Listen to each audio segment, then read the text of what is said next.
So really, when you are, could you see that all right? You can. Okay.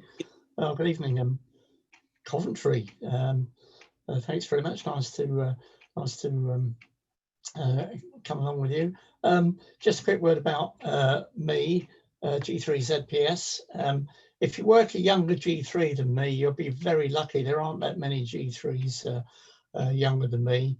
I got my ticket in 1970, 50 years ago, unbelievably. I never thought I'd say that, when I was 16 and I was at school.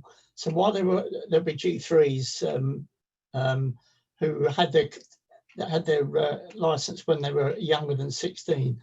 Of course, I'm right at the end of the G3s in 1970, before G3ZZZ, and G3 started just after the war.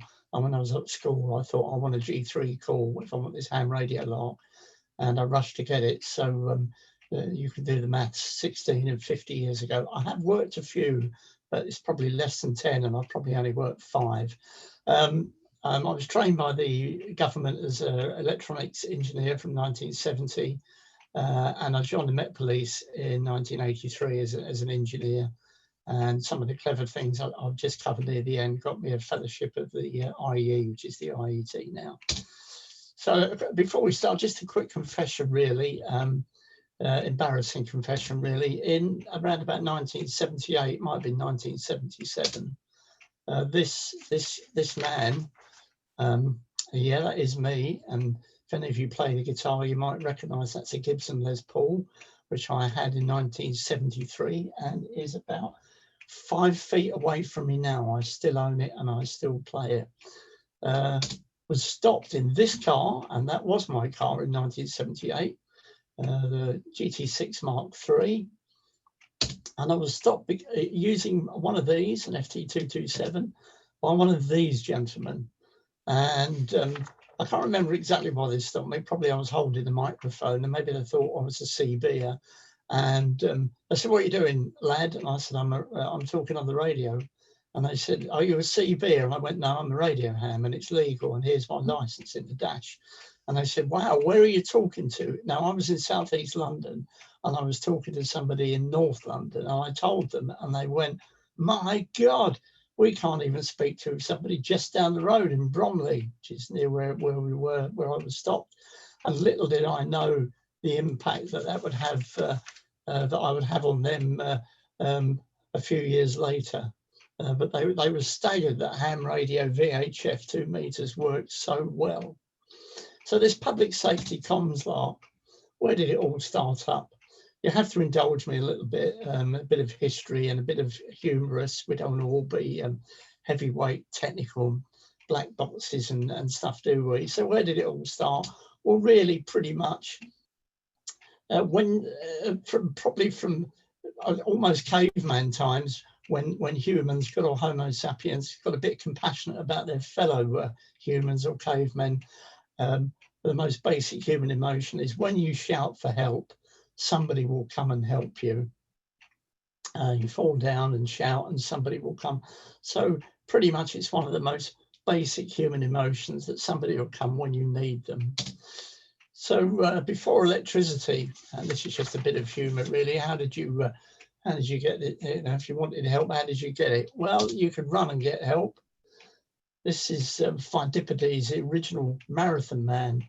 For those of you that are interested in history, in or about 490 BC, he ran from Marathon to Athens to tell the Greeks that they'd beaten the Spartans, and that's about 26 miles, and that's where the modern marathon comes from. If you could believe any of the accounts that are written, he gave that message and then apparently dropped dead, stone dead.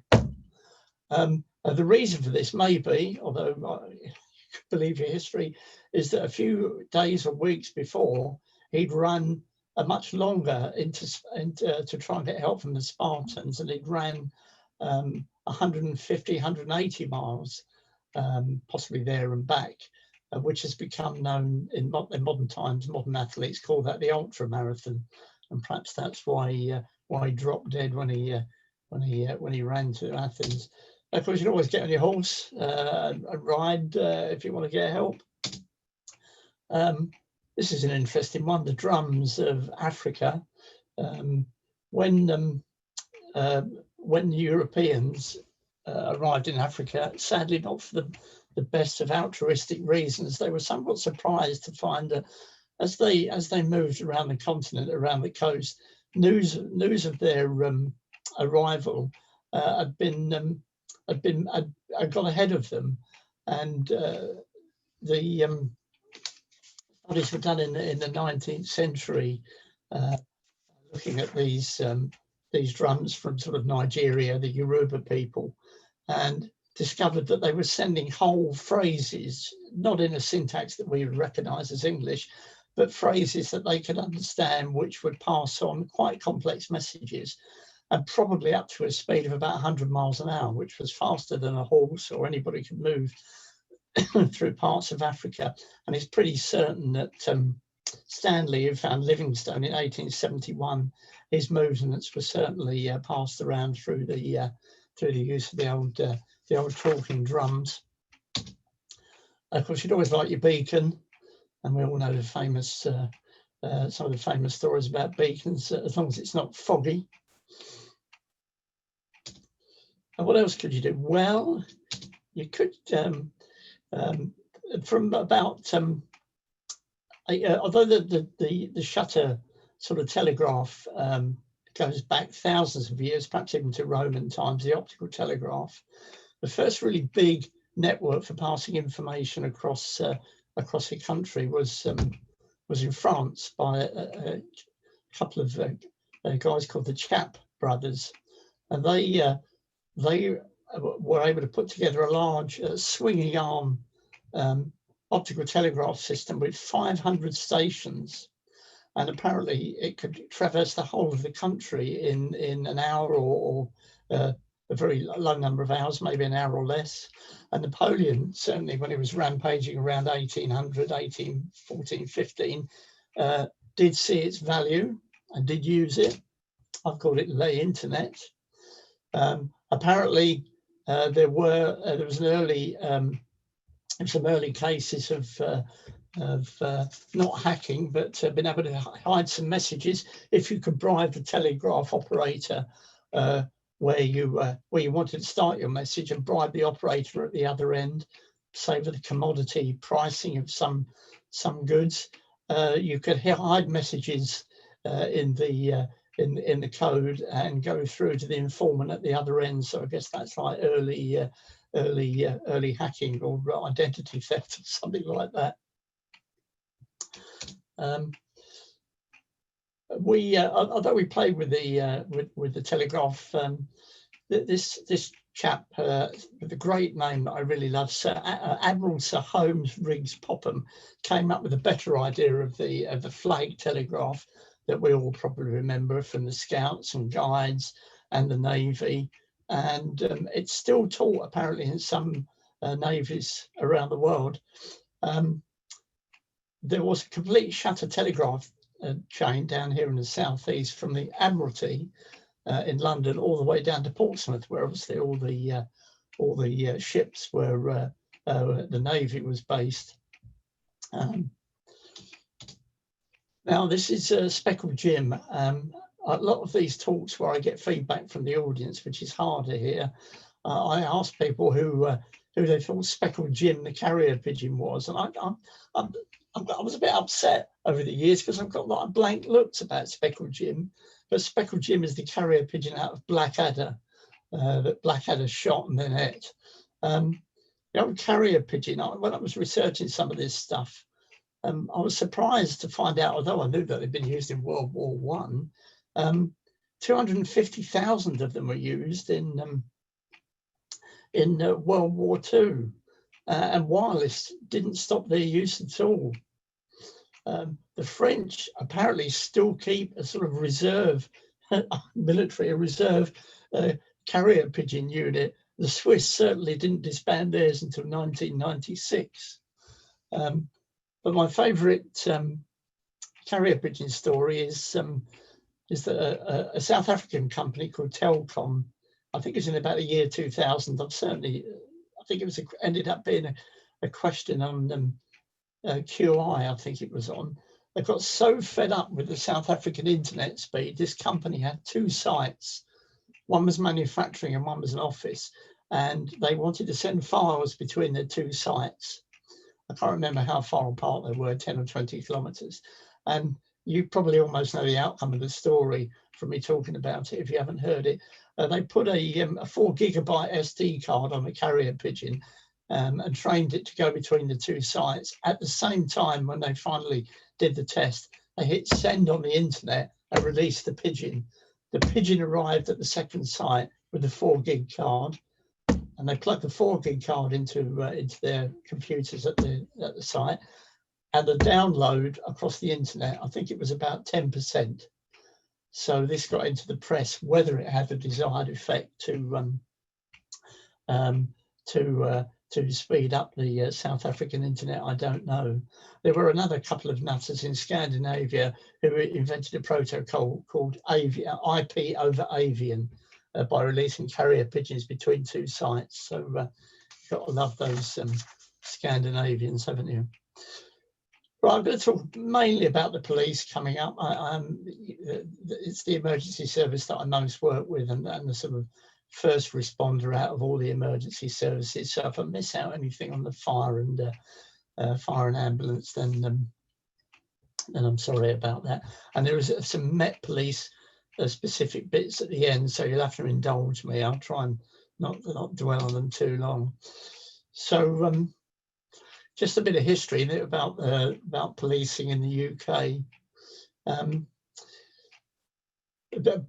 Before about 1750, certainly in the Middle Ages, policing in this country was a pretty loose affair. You had constables, you had sheriffs, shire reeves, you had magistrates and watchmen, but it was a pretty loose affair. You know, we're talking about just before the Industrial Revolution as well, where the public were pretty much expected to get on and find their wrongdoers and use informers and try and bring them up before the magistrate. And there was certainly no thought of a policing service, and there was no thought at all of trying to stop crime. And as the cities grew, crime increased at a fairly rapid rate, and a couple of gentlemen stepped up and thought perhaps they could do something about it. This is the Fielding brothers. On your left there is Henry, and on the right is Tom. Now Henry Fielding was a magistrate. They were both magistrates in the 18th century. Henry was a novelist and a dramatist, and he wrote a book which is a pretty racy novel. This is it. You can't really see it very well. It's Tom Jones by Henry Fielding. I've got a copy. If you look, you can see I haven't read very much of it. It's written in quite an old English style. It's pretty racy stuff. But anyway, he was a magistrate as well, and he decided that he would at Bow Street that he would form a small group of what he called thief takers. Only 6 of them to start with, a little bit of government money, not much. Of course, some of the high profile criminals at the time attracted a reward. So he could, if he nicked them, he could get the reward. He died, and the cause was taken up by his blind brother, John, on the right there, who but again, the idea was to catch wrongdoers and not prevent crime, and certainly not patrol or do anything about it. And here they are, thief takers. Here they're doing their thief taking stuff. Doesn't look particularly pleasant, does it? Corruption was a bit of a problem apparently all the way through. If you nick a villain who's worth a few bob, and he says, "You ain't seen me, eh?" To parody the Fast Show, and I'll make it worth your while that you've never seen me, then you know, that's really sort of police corruption, isn't it? But anyway, they moved into the 1800s, and they grew up to about 60, and they ranged across the whole country, not just London. But another gentleman came to the fore in the 1820s. This is Robert Peel, who was actually Prime Minister as well for a while. I guess in the 20th century, we call him a conservative social reformer. He had seen the Bow Street runners. He was worried about crime in the metropolis as the Industrial Revolution and poor quality of living in poverty, and the city was growing quickly, and he was very unhappy about it. And he'd noted that I think in Scotland and maybe in Ireland, there had been fledgling professional police forces, and he thought, I can do that and I might be able to do better. Perhaps we can do a better job. Up until this point, the government did not think it very likely that the public would take kindly to a pseudo-military type of service on the streets, which is why they sort of did not initially think it was a good idea. So he went to pains to sort of look at the whole business of policing and how they dress and the sort of people that he would he put like a person description, if we talk in modern terms, together. And it became known really as the first professional police force in the world, the Metropolitan Police Service. And I was in the Met for a long time, and every year in 1829, every year since 1829, we've sort of celebrated, I can't remember the month, but there's a little sort of reception every year on the date that the 1829 policing bill came into operation. Apparently he had trouble getting good men, because he set down in his specification for the people, his person description, he didn't want anybody too short. He didn't want anybody who was likely to get drunk. He didn't want anybody who might have had some sort of criminal tendencies in the past. And apparently he had trouble getting hold of them. And once they got going, apparently Londoners didn't like them at all. They'd be getting away with murder. Perhaps they'd be getting away from murder with years, literally getting away with murder. We tried to dress them so they didn't look too military-like, and there's the picture of them there on the screen, looking quite an interesting bunch with their pipes. I like the heavyweight top hats on them there, because I was in the Met, I was able to access some archive material, and I've got some books here. And apparently those hats were heavyweight, very heavy, because they could stand on them and look over garden fences and effectively, you know, stand up and be a bit taller. And this really brings us to the first sort of police communication, emergency service communication that there ever was. And that's called the beat. Mainly in cities, not so much, of course, in rural areas, but mainly in cities and in London. The beat was, and you probably, a lot of you know, but it was a route that the police constable would have to take around a specific area. As it evolved, it became quite tightly controlled. There was a specific route. You had to go at a specific speed. You had to stop at specific places and landmarks. Really, that was the first. That was the first opportunity Joe Public would get to communicate with the police, because if they knew where the beat was, they could go and stand on the beat, and a police officer would be along in a minute or 10 minutes or 15 minutes. But that was about the only way. They'd have to wait. And I guess some of those landmarks were probably pubs. Certainly that's in some of the books I've read. And for the first time, there was a thought that maybe them walking around would prevent crime, not just catch wrongdoers. So that was a real first. So it brought up another first communication device, really. Oh, there's the heavyweight top hats. So the first personal communicator. Now, normally I ask what people think it is. And sometimes they get it right, sometimes they get it wrong, but this is what it was. The rattle. And it was to summon assistance, but only if it was absolutely necessary. And normally, of course, it would summon the assistance of another officer, constable on an adjacent beat. I've tried to buy them several times as a prop for these, but the original ones are horrendously expensive. I could buy a kids or a football one off eBay, but there's not a lot of point now if I wave it about in here and you're all on Zoom. And you use it definitely if you saw a fire. There was no fire service at the time in the middle of the 19th century, so you wave this rattle to attract attention. and you had to report if you used it, and don't lose it, you'll be charged. And it was quite heavy. I have picked one up, and you can certainly use it as a weapon, and they probably did. And if you lose it, you've got to pay for it. And here's a drawing of some German watchmen springing the rattle, as it was called, and this is 1808. So it was obviously around for quite a long time. So the Met and presumably other forces around the country and probably Europe picked up on this loud clacker device. It was very good, it worked, but really another personal communicator a little bit better was just around the corner, and I guess you all can guess what that was.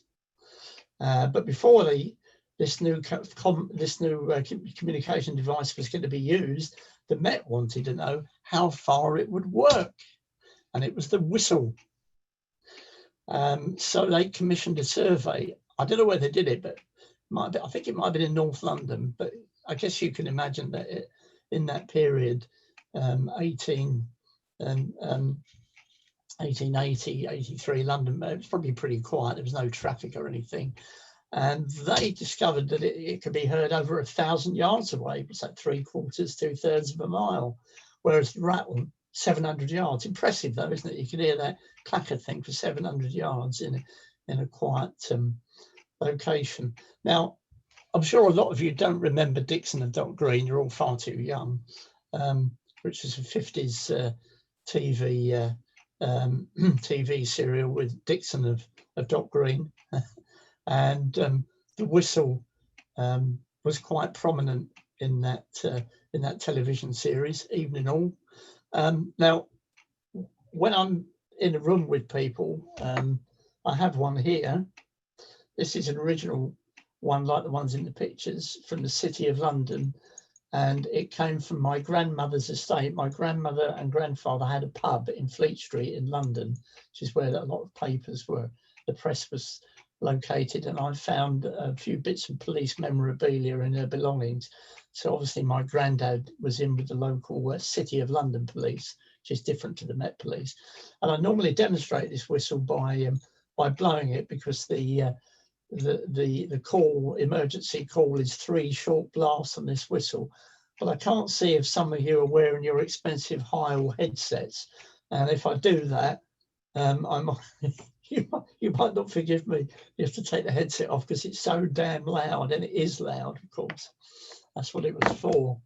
And of course, the whistle carried on in use for decades, well into the 60s. As we'll see what replaced it later. Of course, you probably have an idea for that. And of course, we all remember sort of European, Italian traffic cops on their little island in the middle of a junction with their pea whistle, blowing it and waving traffic about.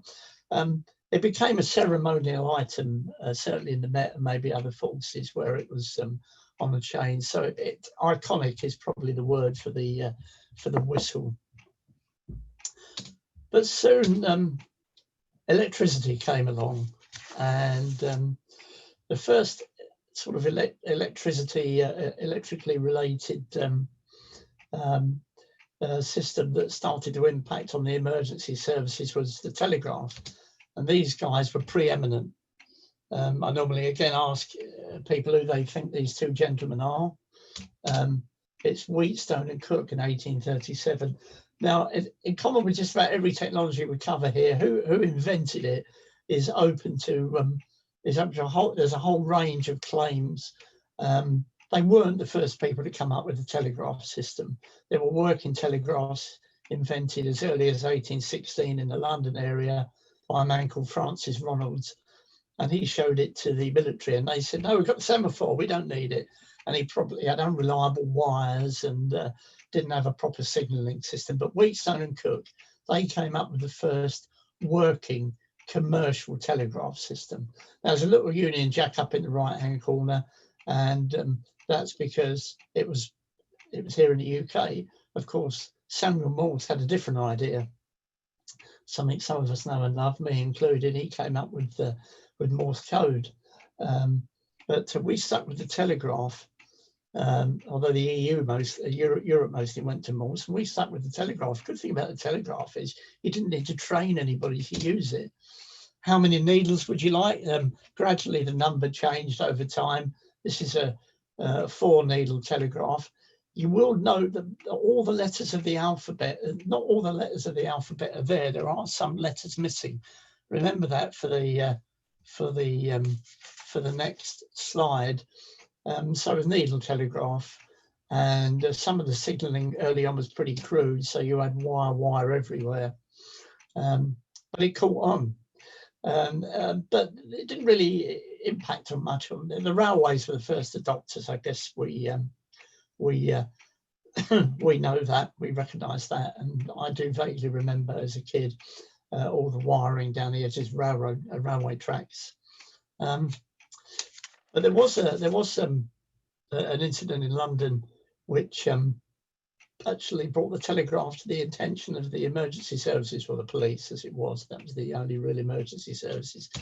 And this was the gentleman in question. I won't bore you with everything about this man. John Towell is his name.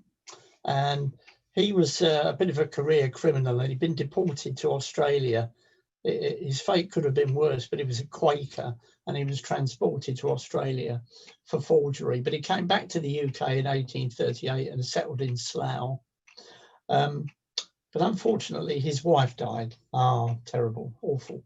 And he got into some financial difficulty, which was all okay, sad, but he took up with his wife's nurse, Sarah Hart. Now, this wouldn't have been so bad and so scandalous if he hadn't, in the meantime, somehow managed to get married as well. But he had 2 children with his mistress. So he got himself into a right old complicated situation. So what was the best thing to do for him? What did he think the best thing to do? Well, he thought the best thing to do was to murder this woman, Sarah Hart, because he was paying for his mistress, children, and he had a new wife. So his thought was he'd poison her, and he did.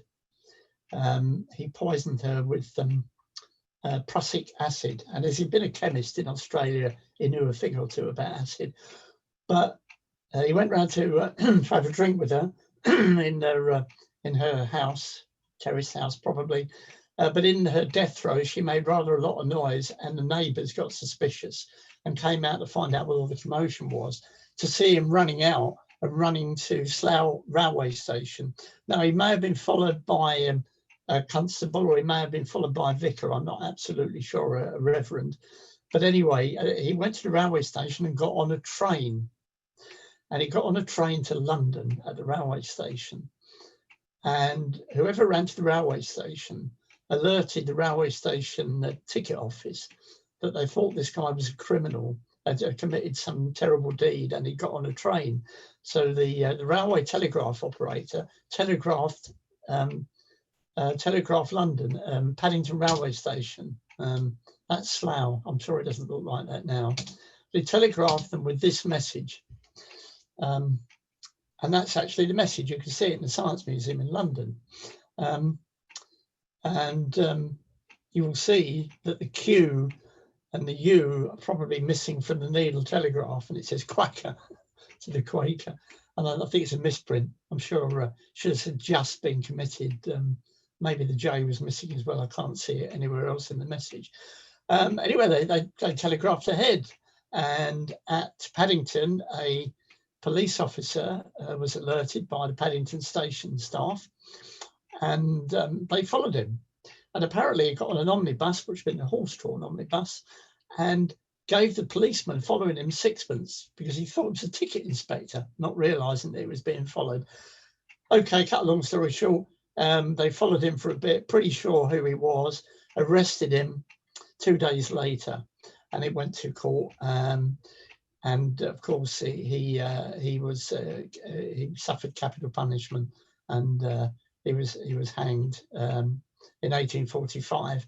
He did claim that Sarah had died from eating the crushed seeds of apples, cyanide poisoning. But if any of you know anything about anything at all about chemistry, you'd have to crush up thousands of apples and eat the pips crushed up the seeds, and even then you might just make yourself sick.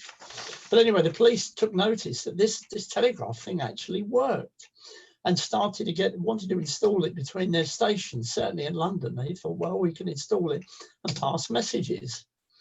But very quickly, it became obvious that if you started to put this stuff around in police stations in the middle of in the late part of the 1800s, it was the beginning of bureaucracy. You had to have somebody to send the messages. You had to have somebody to read them. You had to have somebody to write them down so they didn't print out. You had to have somebody to store them, collate them, and that meant you had to tie people up who might, if they were police, and there was no thought that you wanted anybody else, that they wouldn't be out catching villains. And this commissioner, Sir Richard Mayne, he hated it. He just wanted to get out there and do police stuff. He didn't want this unwelcome technology, which was now sending messages all around London and probably other forces as well. But it was pretty unstoppable, really, and there was nothing he could do. And it grew, obviously, and grew very, very quickly. The terminal units got very, very much simpler. This is called an ABC terminal, and it's a bit like a stepper motor. So you press a button when you turn it at the sending end, and it sends pulses down the line, and the dial at the other end moves around and gives you the letter. You don't need any training, unlike Morse code, to use it. As the needle moves, you can write down the message. And that was pretty much getting to be the zenith of the technology of the telegraph before this thing came along, the teleprinter. This is a teleprinter office in London in New Scotland Yard about 1930. And the teleprinter uses a 5-bit code, as many of you know. RTTY is still based on it. I love the way when ham radio stuff says all mode, RTTY. Teleprinter's been around about 100 years. It's not really a data mode. And of course the teleprinter Creed 7B, and then went on and moved to the telex, and became an indispensable global tool, and in policing as well. So the Met got used to the telegraph and everything was great. What could possibly add to their woe for bureaucracy? Well, there wasn't much. Everything will be fine, won't it? Oh no, it won't. Some other technologies come along. The telephone. Same thing as the telegraph. Who invented it? The telephone. Loads of claim. Was it Alexander Graham Bell? It doesn't really matter. There's claim and counterclaim. I think it's going on for years, maybe decades. Because up until this point, the only way the public could communicate with the police officer was go and wait on the beat, or walk to a police station.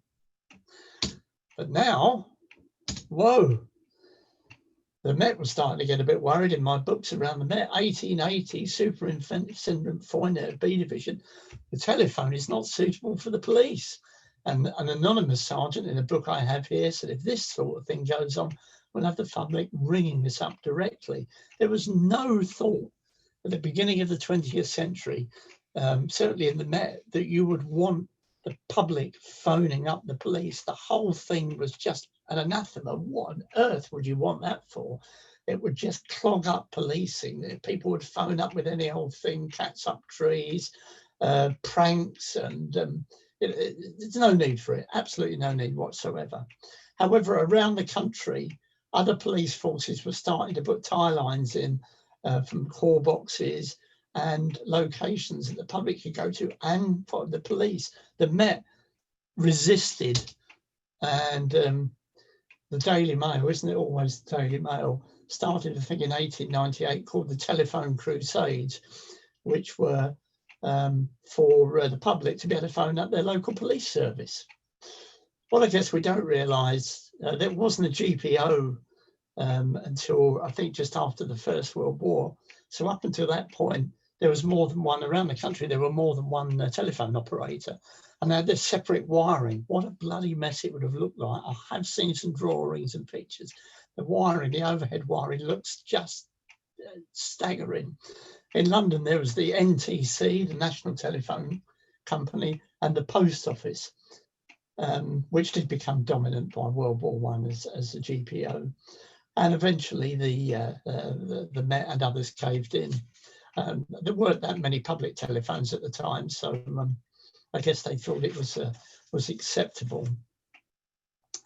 And then a few other ideas sort of popped in. Wouldn't it be an idea to have some sort of box on an officer's beat where you could contact him, so you wouldn't have to wait for him to blow his whistle and then come running back to the divisional station from his beat? And there were loads of wacky harebrained schemes around the UK, certainly, of putting these things on lampposts and street corners. This is a pretty typical design. I think it's the City of London again.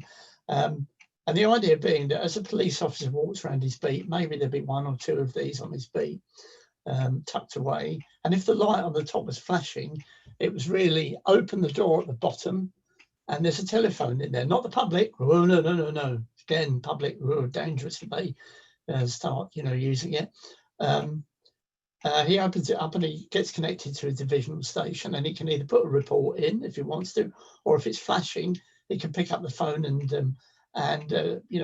been a break-in on your beat, PC blogs, go back and see Mrs. Miggins or whatever.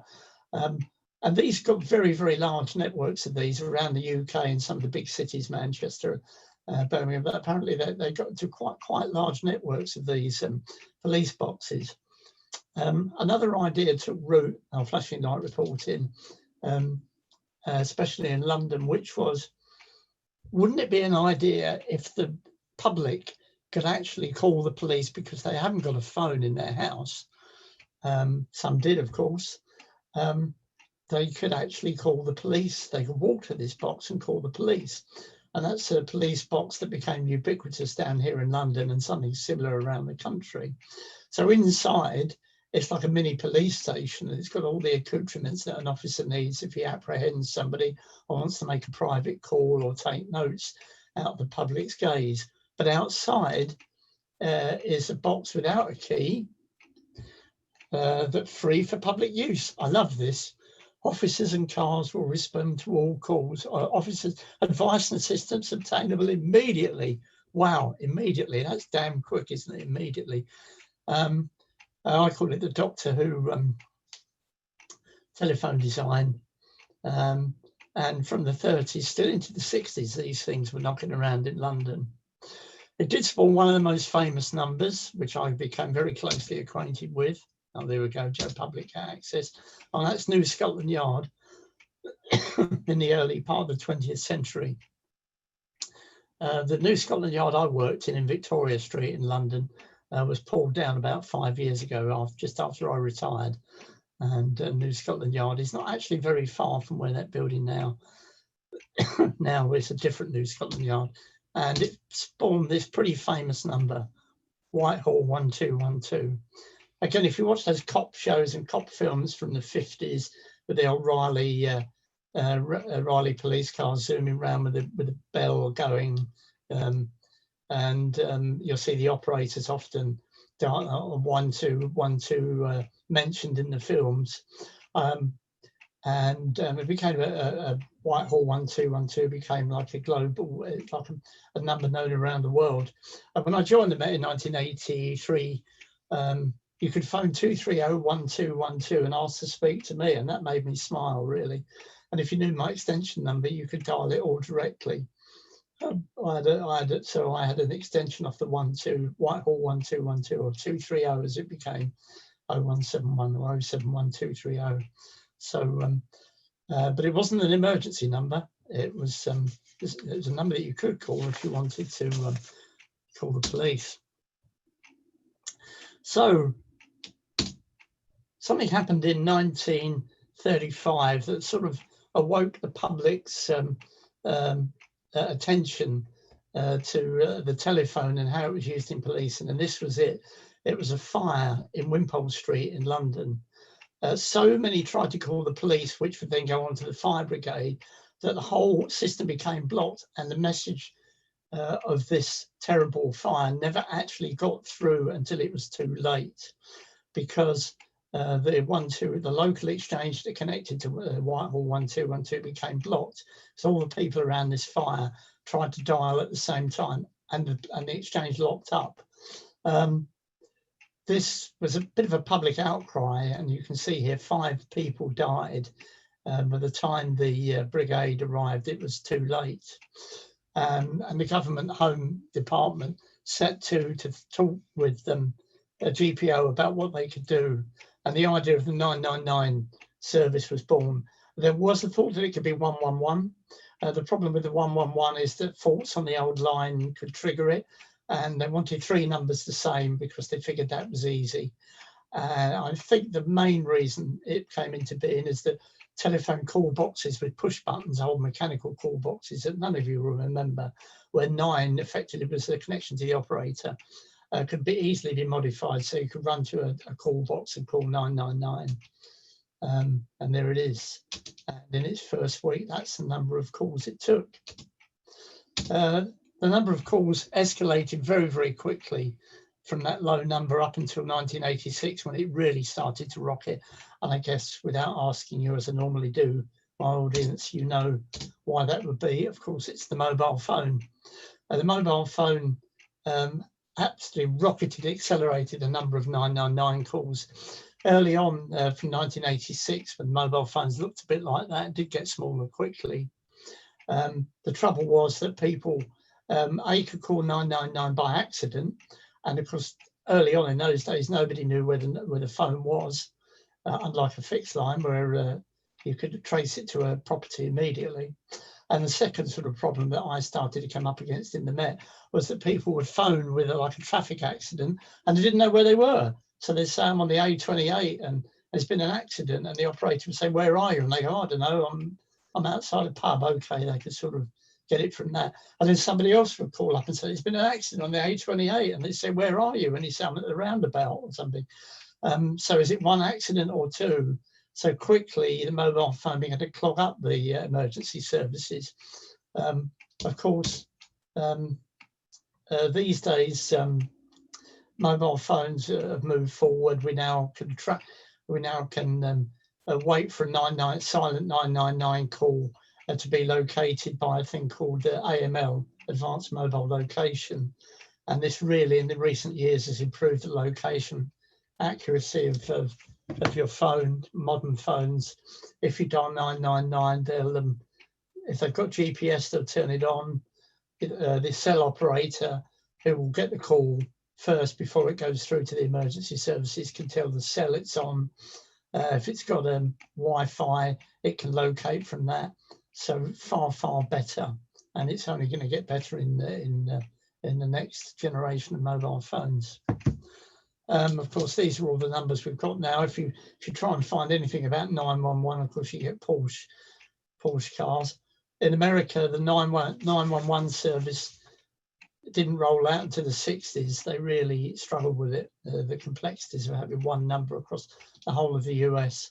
And of course, these are the numbers that we should all be familiar with now, and hopefully will carry on after Brexit. So all great.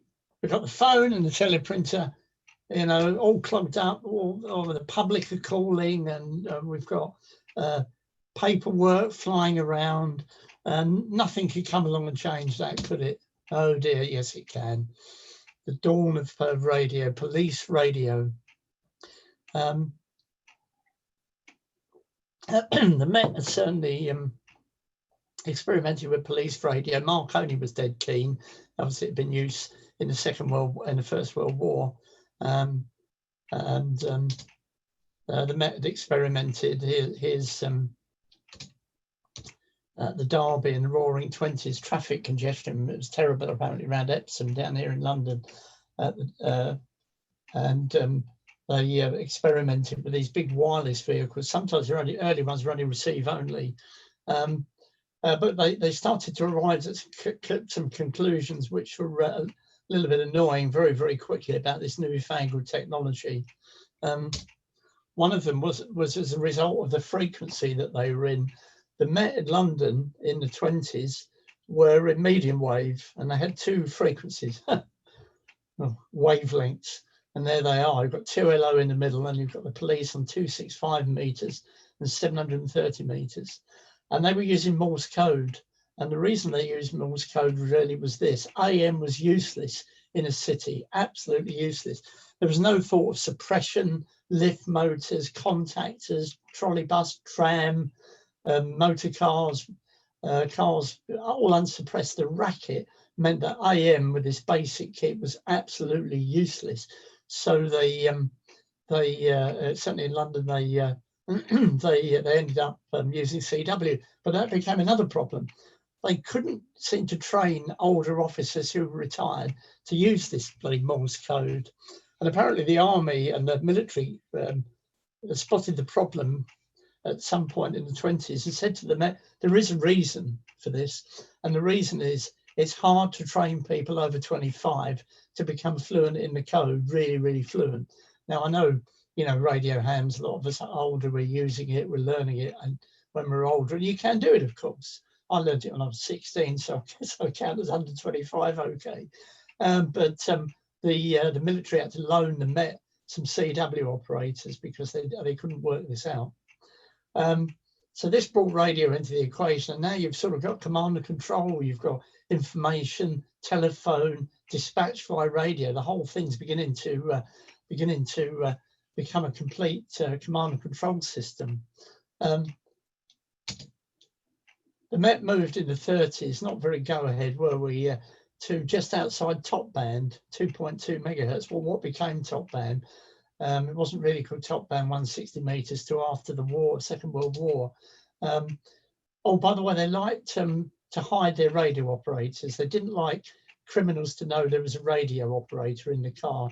They didn't want an aerial on the car in London, so they used fabric-covered lagondas, fabric-roofed lagondas with the aerial in the roof. So the radio operator was hidden in the back. When you shut the door, you'd have to strain. You would never know he was there. Strange, isn't it? But in the Shortwave magazine, 1937, issue 1, they said people could listen to New Scotland Yard on Morse in top band.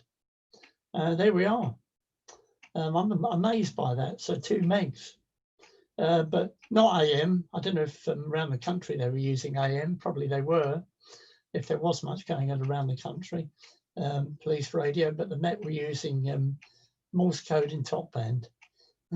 So things started to change as we go towards the Second World War. One of them is the valves, which have been clunky and huge.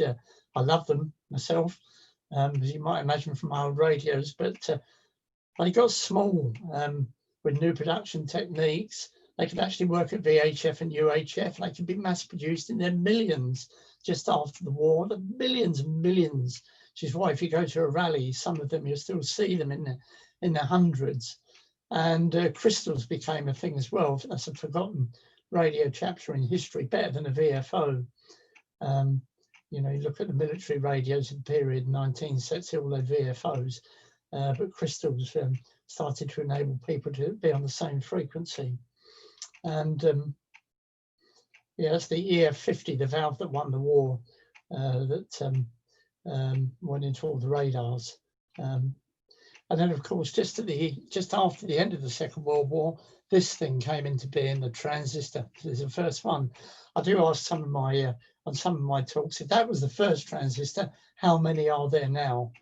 It's a rather difficult question to answer because the latest iPhone processor's density is 170 million per square millimeter. So I don't know if Bell Labs, if they had 1/10 of a cent on every one, these days they'd be billionaires, wouldn't they? So post-war, mobile radio really started to take off. None of that noise-ridden medium wave. Now we can go to VHF and UHF with AM/FM, and Motorola are pretty quick out the blocks with their big boot-mounted AM and FM radios, 25 watt. Look at it, big. With I think it's a rotary transformer down on the bottom right. Fantastic stuff. They went for statewide coverage just above 10 meters with their fantastic vehicles with the big 8-foot whips on. And What I was surprised about is, of course, in the 50s, the MUF, the massive sunspot cycle, the late 50s, easily went above 50 megs. What I was surprised about was, although the old timers report hearing the police and the highway patrol in 10 meters and above in the 50s on AM on 10 meters, look at this scanner directory from only a few years ago in California, 42.08 megs, it's still there. I was amazed by that. And although they've got the UHF in there, all the way down, they've still got a low band VHF. So FM started off as well. We still used Interpol in the Met, just above 80 meter into the 80s. But now with these new bits of kit started to appear, UK police started to use mobile FM and AM, depending on where you were in the country. It was mixed, some used FM and some AM, but it was wide area coverage, low band and mid band VHF with big base stations. And the mobile kit started to trickle down into radio hams, and some of you will recognise some of it. The Pi Vanguard, advertised on eBay even today. I know a few friends have got them, boot mount mainly, valve, some transistors, that's the dashboard part. The Pi Cambridge, there were many others, Cosser, Pi, Hudson, Marconi, Pi Westminster, all started to move into public safety, police, fire, ambulance. And the idea was big base stations, mobile coverage, connected to a dispatcher, where you could directly control the talk through. And some of you may have been able to listen to the police just above 100 megs, 98, because that part of the frequency spectrum was not broadcast spectrum until the latter part of the 20th century. So probably you could listen to that. I could in London. And when the talk through was switched off, you got a tone beep. So you knew the dispatcher was listening to a mobile, but you couldn't hear the talk through. And then you'd hear the dispatcher talking out. So it was a proper mobile repeater network. And the Met had 11 of those massive FM networks, covered the whole of London for big, beefy base stations with QY-100s, I think, QY-300 valves in them. So that was all very good. They've all got mobile radios, absolutely brilliant. Policing, you dial 999, you get through to an operator. The operator takes your emergency message, this is important, and goes through to a dispatcher in another room with a bit of paper which tells the dispatcher all the information he needs, and the dispatcher gets on with his card index and says, right, there's a radio car, there's a car in the area, we call them area cars in the Met. I'll call him on the old VHF mobile radio and I'll send him to the location. Brilliant, works a treat.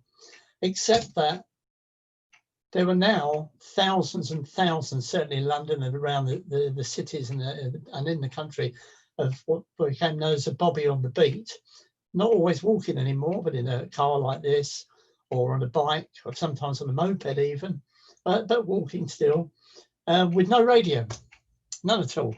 So he or she would have to go to a non-emergency call, would be sent by telex to the local divisional station, and they would send somebody out in a panda car from the station, and they'd go round to the person's house, go in, and then they might ask to use the phone when they left to say to phone back to the station. So not an emergency sort of response, but a mid response really, and no radio, nothing, no way to drive back to the station and wait again, or walk round and walk back. But it's still reliant on the telephone, and there were thousands of them, and the numbers certainly in London rocketed as London grew and got very big and very busy. If you look at this, it's a demonstration outside the American Embassy in Grosvenor Square in the 60s. You look at all those officers there, none of them have got a radio. So you can't command and control those officers. You just have to shout at them. There's no other way. the whole thought of having every police officer having a radio started to form, and all sorts of contraptions and ideas. Again, it's always the same with the new technology, isn't it? It comes to, you know, there's all sorts of wild and wacky ideas. Transportables, I've got loads of pictures with officers with transportables, clearly not really a personal radio in the accepted sense of the word. These things appeared, a Pi pocket phone. Ham's got hold of these as well later. Started off with a transmitter and receiver. I used to sort of put one in each ear when you saw them at radio rallies. Later moved into one box, UHF, a bit like a sort of kids walkie-talkie, pull out the aerial, not particularly brilliant, it must be said, and need a little repeater network to work. The Met decided, as well as keeping the VHF mobile radio for all the 999 responses, that it would use these. This is a Storno 800 radio, not complete. It would use these, and what it would do, it would put these, there they are, that's what they look like. It would put these into every borough in London, or every division, which just about matches to every borough, and there's about 30 boroughs. So it's 30 divisional policing areas, and they give each area in London, they give each area a repeater network that the engineers would have to put in, and officers would have one of these radios. They draw one in their local station and take it with them. In the counties, and maybe where you are, they did move to UHF and use more slightly modern radios in the 70s, but this was in the 60s and into the 70s. In the Met, we used these. And I didn't think it would be very busy. It wasn't a 999 service. It was the level below that for policing. It won't be busy, but what happened, of course, London got bigger and bigger and got busier and busier. And because I didn't think it would be busy, the engineers at the time thought they could just reuse the frequencies across London. So London's not very big, it's only 30 miles across. And they thought, well, there won't be that much radio traffic. We can use one VHF frequency 5 times. Can you imagine that? 5 times in the 30-mile area. And there was no thought of system engineering. They just stuck up collinears willy-nilly and might put 30 repeater networks in London on only 5 or 6 frequencies. It was balmy. They did protect them with a subaudible tone, but of course that just made the radio go silent. If it didn't actually help. It just stopped the interference from coming through. The interference from an adjacent borough across London would just hide your wanted signal. So I've got the original documents for this, and in the Met, it's a communications aid, not a life-saving device, just an aid. So into the 80s, the Met still got these grotty old radios dotted about London with interference and God knows what. But a couple of other things started to pop out. The ITU said to the UK, you've got to move your police comms out of 100 megs because it's going to be a broadcast band, and you've got to do that by the end of 1989.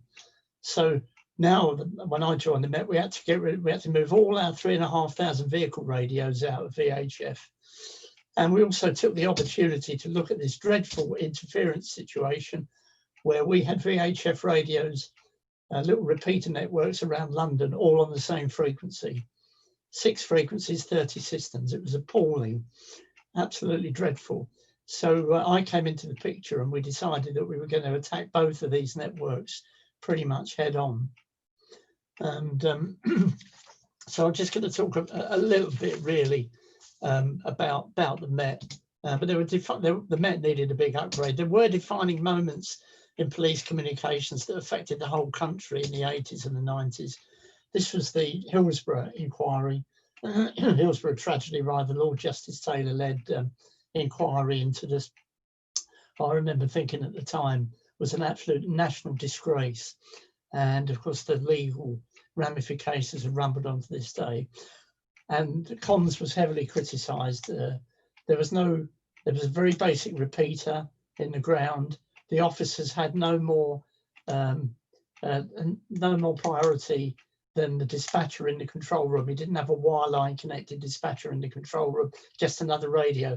So when everybody started talking, the operator couldn't break the link and just calm the traffic down, and it just fell to pieces, and it was heavily criticised to the extent that Lord Justice Taylor recommended that a standalone police comms system, emergency service comms system, should be put into every major sporting ground in the UK, and that became a job I got involved in as well. I had to go to all the football stadia in London, a proper wireline dispatcher control system, so that could never happen again. So that really cut poor police communications into the public. Sorry, go back one. I missed one. The one before was the King's Cross fire in 1987. 31 people died. Comms criticised, inadequate, no interoperability underground between emergency services. This picture you're looking at is the Baltic Exchange bombing in London. The IRA were very active, even in 2001. There were 92 active IRA incidents that could have led to a major bombing incident in 2001. So comms now became life critical, not only for Londoners. So this is the Met's comms, but it's echoed around the country. Poor radio coverage, systems overloaded, equipment was getting unreliable. These things broke down on average 4 or 5 times a year, and we had 9,000 of them. So that's 45,000 repairs a year. And the Home Office, although we could replace our mobile network, the Home Office said we're going to replace loads of police comms towards the end of the 20th century, towards 2000. But we couldn't wait. My director said, we can't wait for this. We've got to do something for the Met now. So I had to sort it out because the comms wasn't fit for purpose, and the team. I was the engineering lead, not the project lead. I was the engineering lead. So just to indulge me for a couple of minutes before we canter on to the end of this. There were some few things that I was very lucky to be able to do to start to see how we can improve the police comms systems in London. And one of the first was to start to look at how do we actually know where radio signals go from and to in small repeater network coverage modelling. I'm sure you've all seen it now. You may have used it on your local repeaters, but back in the early 90s, it was fairly new. The cellular operators were using it, and I just went straight to them. I went straight to the top in Cellnet and Vodafone and said, tell me stuff. I want to know how you do it, because the Met wants to start dealing with contractors, but it wants to know how radio coverage works. So I started to look at handheld and mobile coverage, and I actually bought a computer modelling system for the Met so that we could play with aerials and look at how we would make interlocking coverage for our personal radio networks. And I was lucky to be able to build a calibrated survey vehicle. I had 2 vehicles and took them to Myra, and we were able to calibrate them with some specialist contractors so that we could actually work out what field strength do these radios need to get an R5 communication, and how do we actually measure it and predict it? How do we make sure that it all joins up? And shouldn't we do that across the whole of London in 500 metre squares if we could? That's the first thing we started to look at. The second thing we started to look at was how many people are talking on all these police channels. Again, I won't bore you with it too much. It had never been done before, because all I had was loads of standalone computers like your GB3, whatever it is, your local repeater. And remember, when your local repeater's busy, if you can't get into it, you're waiting. Now, if you imagine you're a police officer waiting, you're queuing. So anyway, we wanted to know how much traffic all these systems. We did know some things. We knew how many police officers were out and about at any one time on any divisional station. And we knew how long their messages last, because we could sit in the control room and write them down, and we could record them. And armed with some basic information, we were able to start to apply some theory from this man. You won't maybe recognise him. His name's Mr. Erlang, the king of traffic theory, the Erlang. And what it enabled us to do was start making measurements and doing some clever stuff, which I won't bore you with, but became pretty much world leading. Even we went to the US and they thought we were mad. They'd never heard of such a thing. We were able, using this wonderful formula, and I'll test you on it later. It's one of his traffic theory formulas. we were able to do all these things for the Met Police. We would start to work out all these things, call lengths, how many channels, if they were virtual, we need, where are the officers, where are they talking from and to, and what were the busiest periods. And you're guessing that's pub checking out time. Notting Hill Carnival is a big one. New Year's Eve is a massive one all around the country. Weekends, summer, big marches, demonstrations, all those things. And we were able to build up a model. So we led a contract with Motorola using all this information. I went to the US to talk to them as well. By 1995, we got rid of those nasty radios and we put in an 85 site trunk network with 20,000 of these, a full trunk network specifically engineered by the Met Police, working with Motorola, configured for the Met and working, the first of its type probably anywhere. I went to the US and nobody put in the amount of thought process that the Met had done. So I relaxed a bit, and we changed out all the vehicles to new VHF radios as well, 3,500. And you can't do that quickly. We had to build a brand new network and cross-link them. So as the vehicles rolled out of the works with a new radio in, they could still talk to the old radios. Unfortunately, no UK supplier. The Americans had a lead on us there, and Marconi and Pi and Phillips weren't able to meet our needs. So it's all done, but wait, the Home Office started to get their act together for the whole country, and it's all gone digital, the Airwave Tetra network, and I'm sure you've all heard of it. One of the things that the Met were able to do to get a lead was all this traffic data that we worked out was goldmine information for when we knew we'd have to go to Tetra, because we knew that the Airwave network, the Met would have to take it. We weren't particularly keen because up until that point, we'd had our own network bought from Motorola that we were in total control of.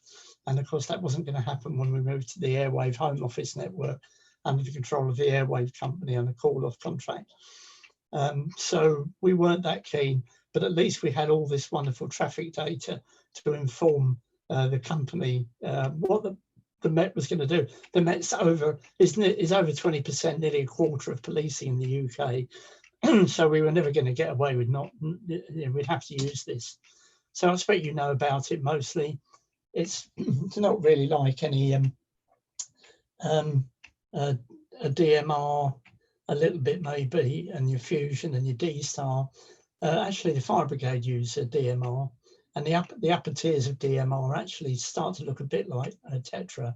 Tetra is a TDMA, FDMA network, TDMA on the 25 kilohertz carrier, and then FDMA, frequency division multiplexer, because most base station sites have more than one carrier. And you can combine the slots to get data. But it handles all the push to talk, group call, which is critical for police, push, and all the radios on this group. Hear me, that's a critical component, fast call setup. And these days across the country, there's 600 sharers now, maybe more. Finally now, of course, the fire, police and ambulance can interoperate because they're all using it. Although the Fire Brigade for their fire grounds still do like DMR for its set to set. It's still a private network, of course, nobody else is using it, just emergency, those with an emergency service hat on. And it meets the basic needs, group call, individual call, loads of virtual slots, like you might be familiar with, called talk groups. But it's pretty slow for modern data rates, really. But it's getting old now, 20 years, and the government about 5 years ago thought, it's getting a bit expensive. We pay a lot to rent the service and then we have to buy all the terminals. Just a couple of other things that sort of just move things on a bit quickly. For me in London, it's a bit London-centric, I apologise. The Olympics came along for me in July the 6th, 2005, and I remember thinking, I wonder what that's going to mean for us in the Met with all that technology. Never done the Olympics before. And just as I was thinking about it, the very next day I was in a cab going just round the corner from Russell Square in Holborn to see a contractor. And as I was on the way round there, the cabbie said to me, I think I was with another guy. He said to me, "Something's going on, mate. I thought I'd better tell you." And this was it. I was just around the corner, and when I arrived, this had either just happened or was about to happen. This is a 7/7 bus bomb in Russell Square in London. So the Olympics came along, and the next day we had one of the biggest terrorist incidents we'd had in London, probably since an IRA incident. And they came right together, right into my radar, because now all the comms and everything would have to work in London 2012, which would be the biggest security operation we'd ever had, 65 years. And now we've got a terrorist threat at the highest level, which we hadn't before. Not the games before didn't have that. And now we've got the whole world for me changed, and I worked on this all the way through. So I did 6 years of planning with a fixed deadline, global TV audience, and now we've got thousands of extra police coming into London. And what would they need?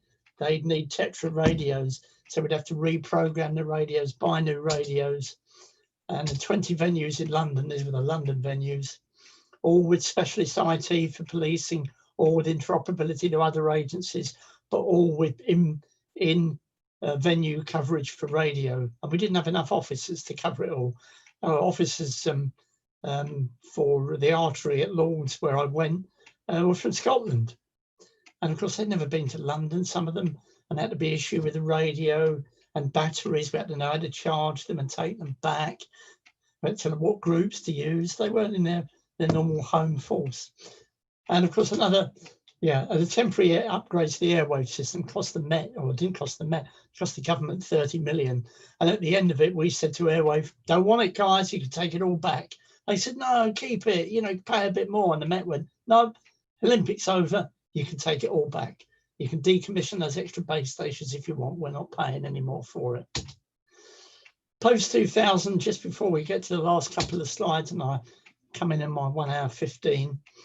Of course, post 2000, the iPhone, 2005, the iPhone generation, as it's sometimes called, the iPhone effect, took off.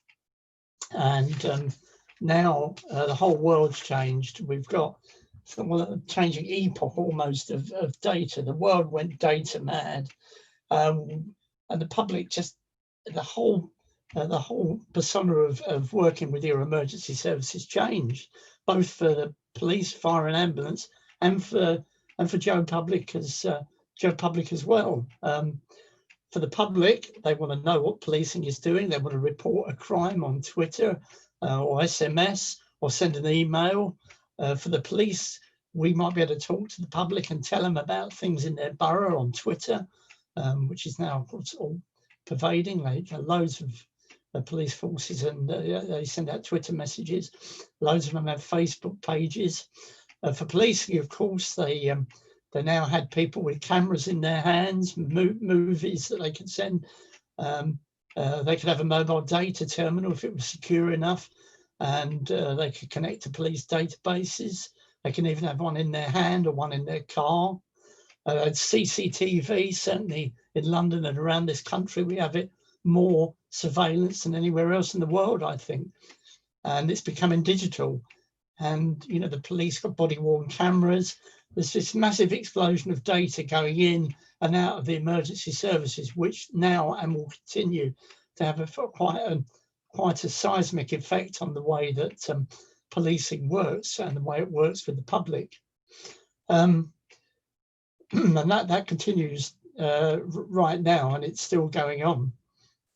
And it's of course the business model changes, the business process changes. It's still a basic policing, fire and ambulance service at heart, but of course it's got all this other information flying around.